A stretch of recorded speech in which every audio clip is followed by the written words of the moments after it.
N മനസ്സു നീ കവർന്നു, നിന്മായയിൽ അരിഞ്ഞു ഞാനാദ്യമായി, ഇന്നാദ്യമായി.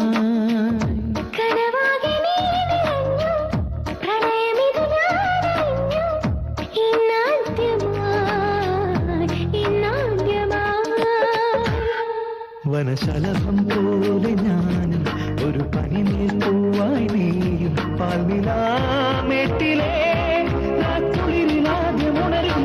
എൻ മനസ്സു നീ കവർന്നു, നിന്മായയിൽ അലിഞ്ഞു ഞാനാദ്യമായി, ഇന്നാദ്യമായി.